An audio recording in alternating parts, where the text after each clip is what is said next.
Еврокомесарот Хан утре ќе го означи стартот на скрининг процесот на Македонија. Според најавите на премиерот Заев, Хан заедно со неговиот тим ќе биде дел од владината седница каде ќе ги даде насоките и распоредот по кој ќе се отворат поглавијата за преговори. Први најверојатно ќе се отворат поглавијата 23 и 24 поврзани со владење на правото. Во насока на подобро водење на преговорите, премиерот Заев упати барање до невладините организации да предложат стручни лица кои би помогнале во побрзо затворање на поглавијата. На крајот ќе биде формиран главен тим од 15 луѓе кои ќе ги водат преговорите со ЕУ. Правото на определување секако на секој граѓанин е негово. Оврска на политичките чинители да ги соопштат своите ставови пред вакви прашања. Но дека треба да помогнеме во реализацијата на успешен референдум, треба да помогнеме. Тоа е на крајот одговорноста пред државата.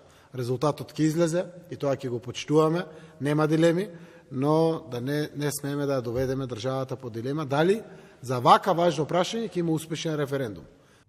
Ова барање на премиерот до невладините според аналитичарот Петар Арсовски е легитимно, но тој вели дека тие може да делуваат во две насоки.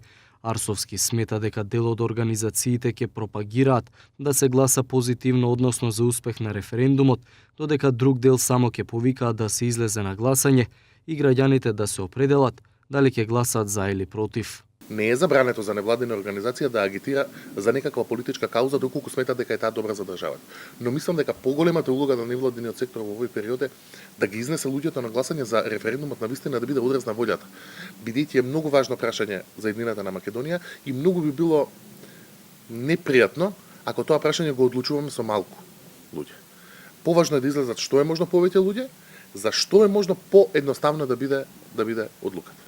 Според информациите, предвидено е Хан, освен учество на владина седница, да се сретне со собранискиот спикер Талат Џафери и со лидерот на опозицијата Христијан Мицкоски.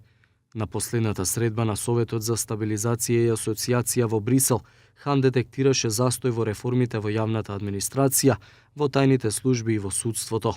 Тој ги повика сите опозицијски партии да бидат конструктивни во усвојување и спроведување на реформите.